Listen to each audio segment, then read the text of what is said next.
All right. Good morning. I hope everyone is having a great day so far. Good start to, or not, good Friday's Eve, we'll call it that, right? One more day and then it's the weekend. Can you all see my screen okay? Okay, excellent.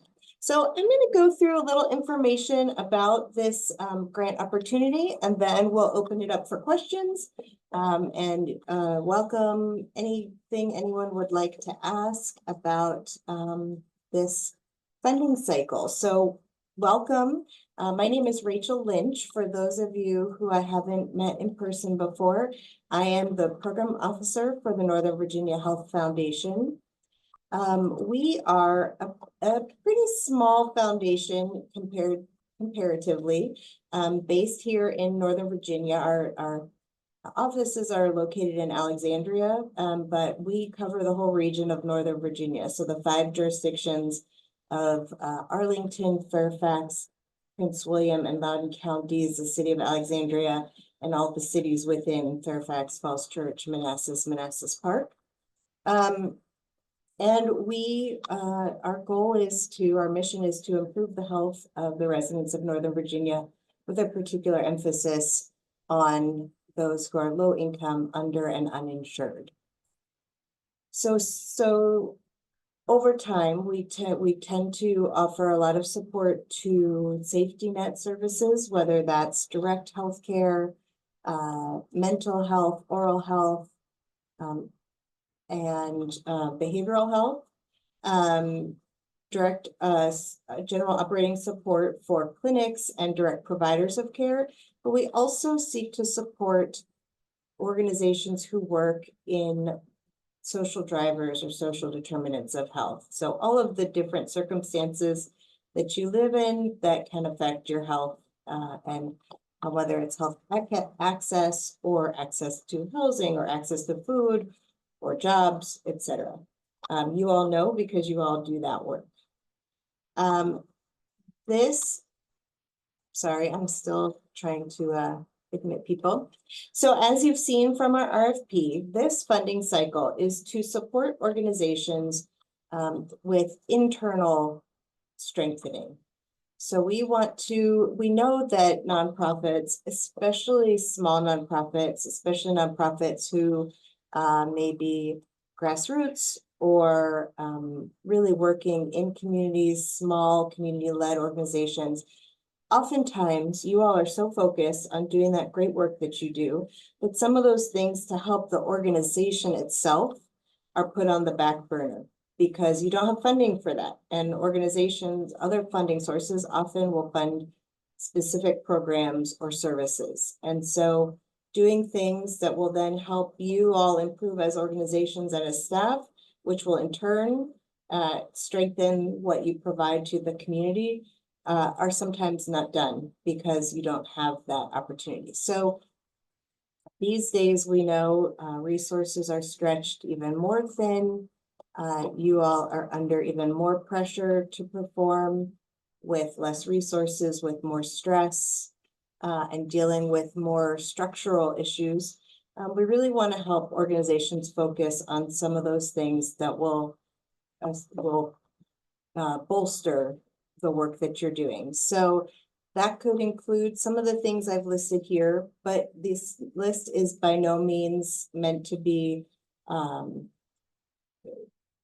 exactly what you should follow. It's open, but really things that might help with your staff, whether that's staff training and development, onboarding, staff well-being, things that might improve your infrastructure.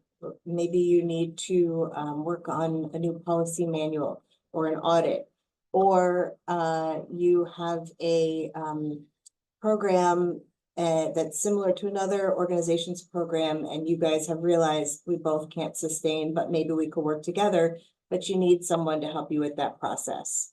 Or it could be hiring legal aid to help you figure out how you're shifting your programs and services, how you're working on your internal policies to be compliant these days. it really is open to what your organization needs and what you see as a benefit to the organization. That said, this opportunity is meant for the capacity, again, of the organization, not increasing capacity in the sense of what could you do that would increase how many people you serve or how many services you offer. So this particular funding source is meant to be targeted and is not for operating expenses. It's not for growth of just a program per se, like we need to hire another worker because our program has grown so much. It's not for ongoing program support. So what are we looking for as we review applications? Let me say first, I expect to have a lot of really fabulous applications to read through. I know this is what I will be spending a lot of time with. Last year, we had a similar grant opportunity and we received about 5 or 6 times as much requests and funding as we had available, over 100 applications, and they're all such great work. So here's a little bit about what would help you in thinking through what are the priorities for us as a foundation. So one is, do you include the community in the work you do? And by this, we really are thinking community members are involved in the work. They're encouraged to share voice to priorities of the work. Their experiences and outlooks are sought out as you develop your work, as you decide how things might shift or what work is, what's next, that you're really taking into account the community itself. The other is to advance equity. This is one of the main tenets of our organization, is to improve health equity. So we need to focus on, in order to improve health for all, we need to reduce barriers and obstacles that exist for some. So how are you working to really think through removing those barriers, improving health access, improving access to whatever service it is that you provide for the communities who may have the hardest times accessing those services? And then similarly, we do look for work that is focused on the so-called islands of disadvantage. So if you're newer with our foundation, if you're not as familiar with us, you may know that we have produced some reports, one of which highlighted these, it was called the Uneven Landscape of Northern Virginia. And what it did is it kind of identified, we know that Northern Virginia is overall a very healthy, generally wealthy and educated community, but there are pockets that are not doing as well and don't have the same resources as others. This list, there's, as you can see, 15 of them all throughout Northern Virginia. So no matter what jurisdiction you're with, there is an area like that. It's not to say that a strong proposal couldn't be made for an area that's not on here, but also works with communities that are under-resourced. But this is one of our priorities, would be to focus work in these areas. So just a little bit about the dates, the nuts and bolts. So we have an online grants management software system called Foundant. It's web-based, very easy to use. That's where you can complete the proposal. Following this session, I will share out links to the FAQs that we've developed, to this recording, and to that online system, which also is linked in the RFP. So that's where you would go to complete the proposal. If you have not submitted a proposal previously on Foundant, the first thing that you would need to do is create an organizational profile. And then after that, you can go in and apply to this particular opportunity. The deadline is the close of business October 17th. And then our board will meet mid-December to review recommendations and make final decisions.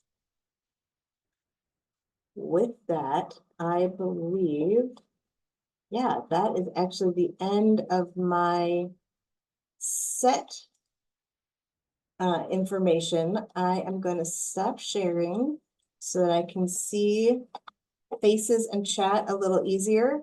And I'd like to open it up for you all to ask any questions that you might have about this grant opportunity.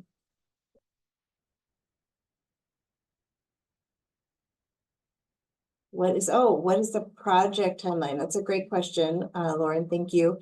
So this would be basically calendar year 2026. So like, as I mentioned, the decisions will be made mid-December, and then funds would come that same month, and then the work would be January through December. Doesn't mean that your work has to continue through that whole time. If your proposal is something that's more project-based, or even just a one-time event kind of thing, like maybe you have a conference that you want to send staff to, and that's a one-time thing. So you don't have to spread the funds over the whole year, but that would be the time frame for the grants. I also didn't say that and it is in the RFP, but I'll just raise it up to make sure everybody has it in head, that the funding amount is $5,000 to $20,000.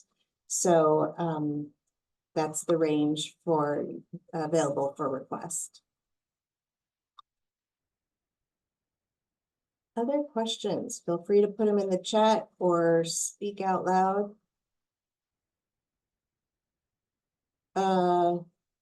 Okay. Pam asks, can you expand more on the Venn diagram that is the overlap between staff capacity and community voices? Pam, I will answer what I think you're asking, and then please feel free to add to it if I don't touch on exactly what you're asking. What I'm understanding you to say is, does this particular grant have to have a community voice component in it? And the answer is no. When I talk about that as a priority for us, that is how your organization does its work. What is in your regular day-to-day, in the programs that you provide, the services you provide, do you incorporate community voice into that? If this is a project that you want to apply for that is really just staff focused and wouldn't involve the community, that's okay. It doesn't have to, you don't have to ask the community if your team needs to learn Excel or Word. But we do want the organization itself to be have that as a part of its guiding principles. So hopefully that helps. Yes, you do need to be a nonprofit organization to apply for this grant. Or you can work with a fiscal agent. So maybe you're a small a small group working in community, and you don't have a 501c3 designation as of yet, or maybe ever. If you work with another organization that could be a fiscal agent, that would be acceptable as well. And Jean Ann, thank you for that question. Requirements for reporting. We will have a final report at the end of next year. It's usually due about a month and a half to 2 months after the grant has ended. We don't require any mid-cycle reporting. Generally, we'll have some conversations here and there, maybe a check-in halfway or 3/4 of the way through. But no written reporting until the end of the cycle. And on that note, I'd also like to share that the application itself, which you all can see, it's live now if you want to look on the website, is hopefully pretty simple and straightforward. Our goal is not ever really in all of our grant making to put in a burden on organizations in terms of lots of reporting, lots of writing, producing materials just for the sake of producing materials. So yeah, I hope that answers your question, Jean Ann. Okay, Ben. So we have just earlier this year, for the first time, I mentioned earlier how we do support some safety net organizations providing direct care with general operating support. And we extended those grants this year to become multi-year grants. So the organizations that that have received multi-year general operating support grants are not eligible for this grant cycle. Those are the only organizations really that aren't eligible. We can talk, Ben, if it's something, I know, NVFS is quite large, so if it was something maybe within a different section, that's possible, but let's talk about that offline here. Okay, the question, which I think this is kind of similar to Pam's question, that I said this is for staff development, but on an island of disadvantage. So again, the organizations that we would prioritize in supporting are organizations that work to remove health disparities, work towards health equity in any kind of way that fits for you, that focus on communities that are under-resourced, and that really incorporate community voice into the work. Those things we're looking for in your organization as a whole, in the way you do your work, in where you do your work, and who you include in your work. It doesn't mean that these, what you might propose in this opportunity would exactly be for those things, as long as that's the work that you carry out. Okay, an idea of what staff wellness program might encompass. So I could probably think of a few things for you, but really that's why we aren't dictating that here, because we want that to be open to what you and your team might see as valuable. So for some folks, that might mean some kind of added training that your team could really use, or certain staff members might really benefit from, that would help them feel more successful in their job, more engaged in their job, more able to serve the community because they have this extra skill that they didn't have before. For others, it might mean some a retreat day, or going to a conference, or having a mentoring plan. I can't really speak to what it might be for you. It's really up to what you and your team identify as needs internally. May we submit an application to support more than one purpose or service? So yes and no, just to reiterate that this funding cycle is not meant to support direct services or program support.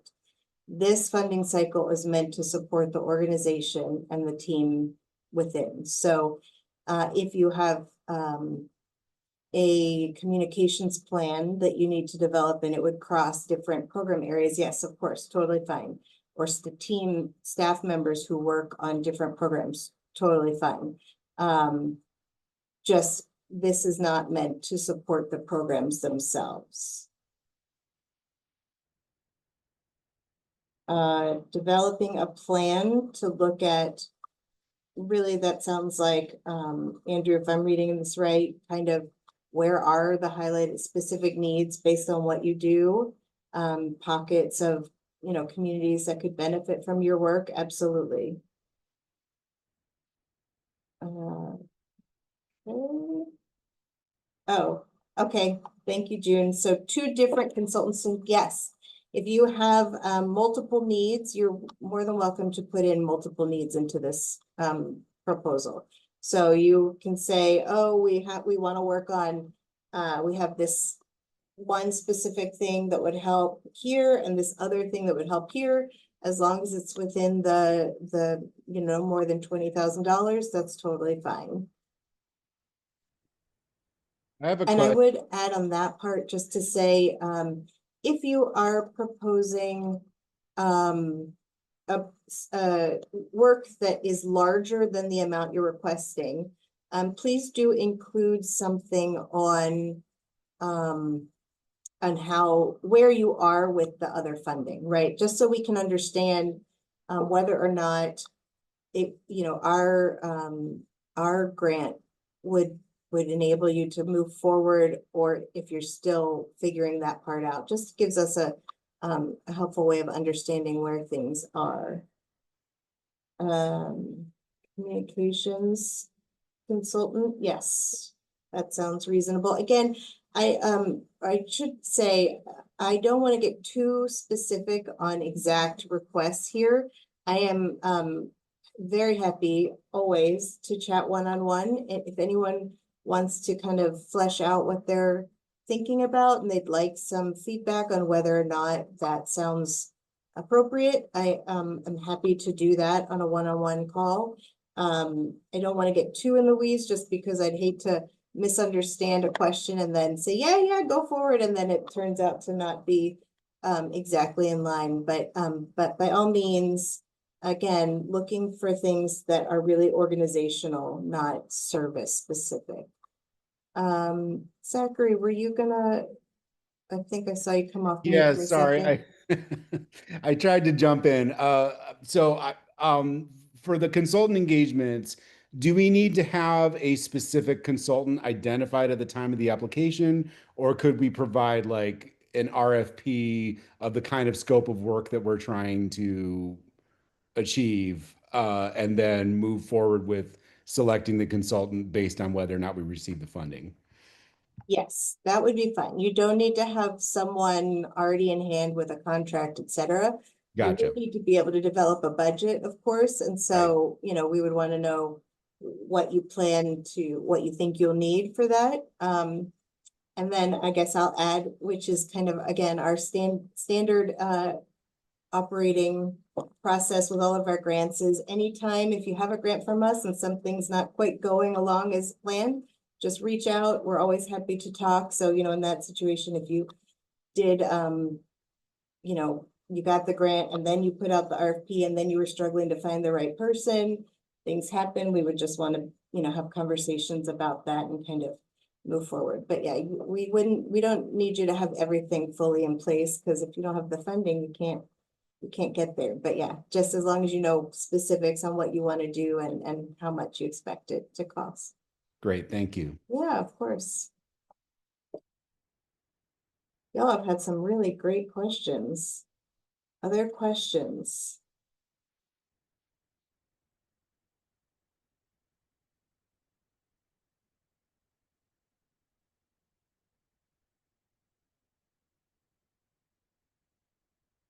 All right, well, I will stick around for a few minutes. Absolutely. I will put my contact info in the chat and, oh, you know what? It's on, oh, I already took my slides down, but put my email in the chat. Feel free to drop me a note anytime with questions, either before or as you're considering what you want to request. How many grants do we anticipate? That's hard to answer because, we don't know what will come in and what the requests will be. Because really it does range depending on specifically what your need is. Last year we did this grant cycle. We did have a capacity building grant, but also had a social connectedness grant cycle at the same time. And we awarded, I believe it was about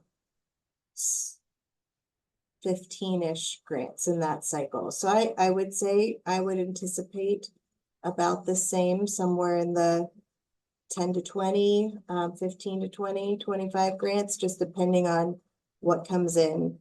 I do expect it to be a pretty competitive cycle. Again, there's just so much need, and unfortunately we can't help everyone as much as we would love to. And that's partly why we have this very targeted approach to this cycle, so that's why it's not operating support at large, but other questions?